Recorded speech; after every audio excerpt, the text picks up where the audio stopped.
எங்க தம்பி எங்க அம்மா வந்து ஒரு சதம் 100 அடிச்சா டெண்டுல்கர் அடிச்சாட்டா 100 புள்ளை பெத்தா. எங்க அண்ணன் வெளியே வரும்போது கேட்டை ஓபன் பண்ணி வந்துட்டான். இந்த சொல்லியான காயில கறந்தான் திருப்பி லாக் பண்ண மாட்டான். இல்லைன்னா 100 பேத்தனுக்கு இன்னும் 100 இந்த ராஜ வம்சத்தின் ரத்தம் துடிக்கிறது. உங்களை சும்மா விடவே விடாது. குடத்தை கிடைக்க வந்த கோடாலி காம்புகள், நீங்கள் குளத்து கிடைக்க வந்த கோடாலி காம்புகள் உங்களை சும்மா விடாது. இது நீதி கிடையாது, நியாயம் கிடையாது. அண்ணன் முன்னாடி தாய்க்கு சமம். தாயம்மா மதனியை கொண்டு வந்து மானாபிமானம் செய்வது தகாது. தகாது அண்ணா, தகாது. உடுந்தாடே பொட்டப்புள்ள ஒரு அண்ணி ஒரு இன்னொருத்தன் புள்ள அவளை விட்டுறன்றியா? விட்டுருங்க, செய்யாதீங்க. மாதிரி இந்த தர்ம குணத்தின் குணங்களும் உன்னை விடாது. அந்த பாஞ்சாலியின் சாபம் உன்னை விடாது. ஒரு நாளைக்கு அவளுடைய கண்ணீராகப்பட்டது நம் சேனையில் இருக்கக்கூடிய உயிரில் இருக்கக்கூடிய ரத்தம் எல்லாம் ஆறா ஓடும்.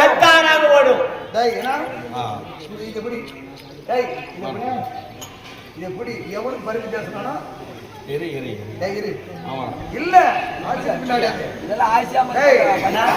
பாண்டவருடைய சொத்தை சகனி மாமனுக்கு எடுத்து நாங்க சூதாட்டாடி வாய் எடுத்து கை எடுத்து எதோ ஒண்ணு நாங்க பறிச்சுட்டுங்க. நீ யாரி கூப்பிட நம்ம மண்டாத ஒரு ஜானு வரமா வராதா? பாகம் வரமா வராதா? எங்களுக்கு காட்டி கொடுத்து எனக்கு நியாயம் தெரியல. அந்த தப்புளுக்கு பிறந்ததுங்க எவனையான ஒருத்தனை விட்டு கொடுக்குதுங்களா? பலா சொல்லி 5 வகை அப்படி விரல் மாதிரி நிக்குது. பலா சொல்ல வேண்டும் ஒண்ணுமே இருக்குதுங்க. ஆனா அம்மான பிரச்சனை வர பண்ணி போட்டா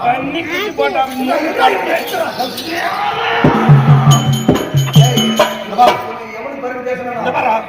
யாருக்காக நீ பரிந்து பேசினாயோ நீ எங்களுக்கு தம்பி இல்லை, அவங்க பேசுறாங்க.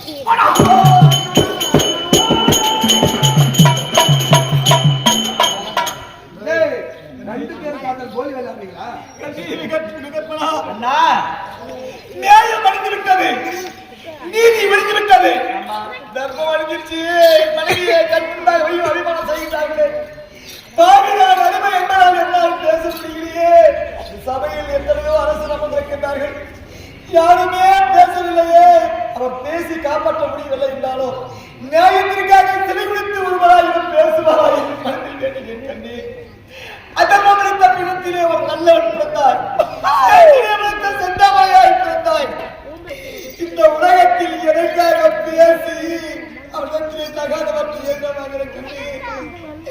நீ பேசுவது இதற்கும் புரிந்தாலும் உன்னை ஏசுவது இந்த உலக வாழ்க்கையிலேயே போய்விடாது என்று தோன்றுகிறது.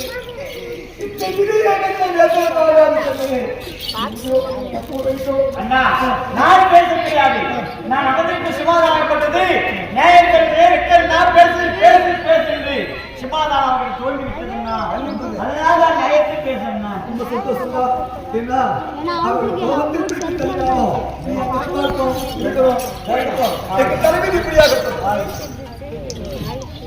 மகாராஜா. மகாராஜா அது யாரு? நெருப்பு வைக்கிறேன், நெருப்பு வைக்கிறேன்.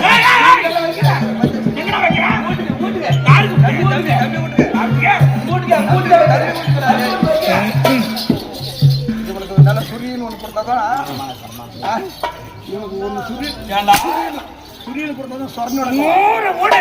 ஆமா 100 வீடு நாங்க அண்ணன் தம்பி ஒரே லைன் ஆக்குது.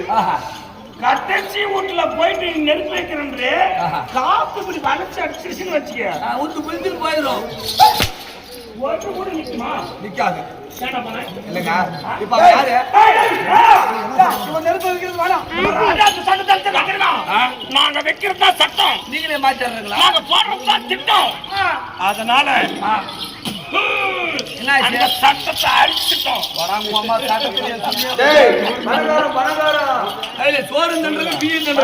பணக்காரன் தின்ன மருந்துக்கு ஏழைப்பட்டவன் தின்ன விருது விருது. சரிங்க பணம் வரும் தம்பி. இவனுக்கு நான் ஒண்ணு நல்ல கறி வர்ற மாதிரி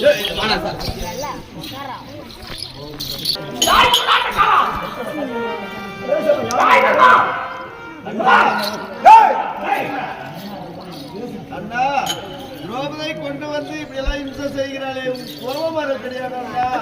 தர்மராஜா, தர்மராஜா பாருங்களா திரௌபதியை கண்ண சாய்கை காட்டு மன்னர்கள் அத்திரபுரத்தை இழுத்து மண்ணோட மண்ணை கேட்டு விடுகிறேன்.